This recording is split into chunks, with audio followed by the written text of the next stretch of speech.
먼저 한 방으로 짚어보는 어지럼증과 이명, 어지럼증부터 살펴보도록 하겠습니다. 어떤 개념입니까? 네, 한방에서는 어지럼증을 현훈이라고 합니다.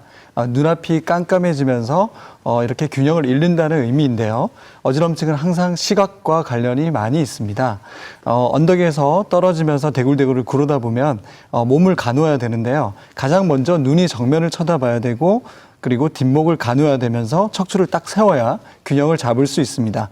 이렇게 시각, 척추의 채성 감각, 귀의 전정 감각이 균형을 이룰 때 비로소 평형을 잡을 수 있는데요. 그림에서 보시다시피 그 손해가 그 시각과 그리고 척추와 뒷목 그리고 전정기관과 서로 신경들을 교류하면서 균형을 잡을 수 있는데 이 모든 이 어지럼증의 컨트롤러가 이 작은 뇌, 즉 손해가 됩니다. 네, 그렇군요. 그러니까 정리하면 큰 틀에서 각 기관의 균형이 깨져서 생기는 게 어지럼증이다 이렇게 볼 수 있겠는데요. 그럼 각 기관의 균형이 도대체 왜 깨지는 걸까요? 네, 어지럼증의 원인은요 굉장히 다양합니다. 그리고 한 가지가 아니라 뒤섞여 있는 경우가 많은데요. 큰 틀에서 보면 신경의 문제, 그리고 구조의 문제, 심리의 문제, 영양의 문제로 이렇게 나눌 수가 있습니다.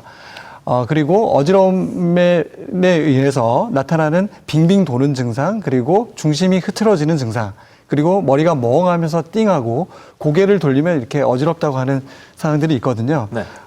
그러면서 이제 눈이 동요시에 의해서 눈이 흐트러져 보이고 그리고 소화기의 문제, 즉 미식거리고 구토를 하는 등의 증상들이 나타날 수 있습니다. 그 이석증이라고 해서 우리가 가장 많이 이렇게 진단을 받는 증상들이 있거든요.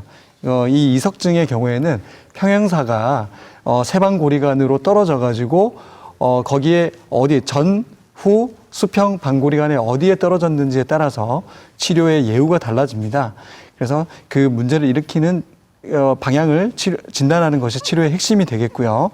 그리고 귀의 구조를 보면 전정신경염과 그리고 메니에르병이 있는데 전정신경염의 경우에는 바이러스가 급성 바이러스가 전정신경에 염증을 일으키는 경우입니다. 그래서 몸이 한쪽으로 막 기울어진다든지 굉장히 심한 구토를 한다든지 어지럼증의 양상이 굉장히 급박합니다.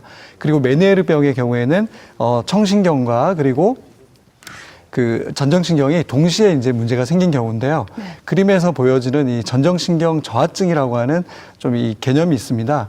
이럴 때는 지속적인 스트레스에 의해서 스트레스 호르몬이 과부하가 걸리고 그로 인해서 이 머리카락 세포라고 하는 헤어셀이 손상을 받아서 어지럽게 되거든요. 이런 경우에는 청력의 문제라든지 이명이 발생하지 않는 특징이 있습니다. 네, 그렇군요. 들어보니까 정말 어지럼증의 원인도 다양하고 또 일반 질환과 이렇게 구별도 되는데 정말 흔히 그냥 넘기기가 쉬운데 그냥 넘겨서는 안 되겠다 이런 생각이 들기도 합니다. 네. 그럼 가족력과 관련이 있다든지 또 어지럼증에 특히 취약한 위험군이 혹시 있을까요? 네, 어지럼증의 위험군은 소시적부터 속이 미식거리면서 참얼미를 잘하고 그리고 햇볕을 보기가 굉장히 힘듭니다. 그러면서 수줍어하고 굉장히 그 내성적인 분들에게서 이렇게 잘 나타나는데요. 네. 그 증상을 보시게 되면 어지럼증과 함께 동반되는 것이 이명과 그리고 두통입니다. 그와 함께 어떤 눈떨림, 시야의 문제, 그리고 척추의 문제, 뒷목의 통증, 허리의 통증, 팔다리가 저리고 힘이 없는 그런 증상들을 같이 동반하게 됩니다. 그리고 소화기의 문제인 아까 말씀드린 어떤 이 구토라든지 참얼미 등의 증상을 가지고 있는 분들이 좀 잘 호발할 수가 있고 네. 그런 분들이 이제 가족력이 있는 경향이 있습니다. 그런데 이제 시험이나 면접 같은 긴장되거나 뭐 떨리는 이런 중요한 날이 되면 어지러움을 호소하는 경우도 있잖아요. 그래서 이 어지럼증 환자들의 공통된 특징을 미리 알아두는 것도 좋겠다는 생각이 들거든요. 네. 어지럼증 진료실에서 제가 어지럼증 환자들을 보게 되면 공통된 특징이 몇 가지가 있습니다.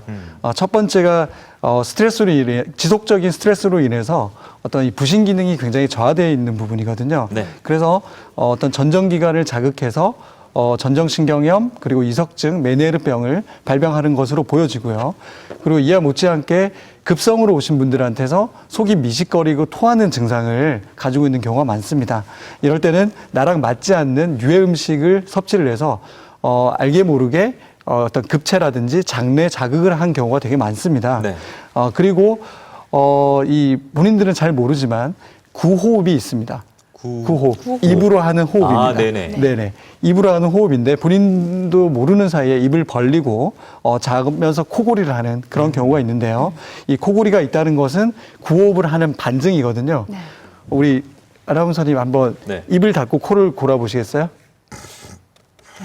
골아지시네요. 이런 거 아닌가요? 네. 근데 입이 원래 네. 코를 골 때는 입이 네. 벌어지게 망정이거든요. 그렇죠. 그렇거든요. 네. 그래서 이 구호흡을 할 때 오. 항상 그 척추의 문제, 그 호흡근들의 과긴장 상태가 문제가 됩니다. 네. 그래서 이제 어지럼증에 관해 살펴보고 있는데 구호흡 해보라고 하셨잖아요. 저 되는 거 보니까 저도 의심이 가고 그래서 평소에도 꼼꼼하게 살펴봐야 될 것 같습니다. 특히나 건강보험 심사평가원에 따르면요. 실제로 어지럼증으로 인해서 병원을 찾는 사람이 해마다 꾸준히 늘어나고 있다고 합니다. 그래서 조기 발견, 빠른 치료가 후유증을 없애는 데 가장 좋은 방법이니까 참고하시기 바랍니다.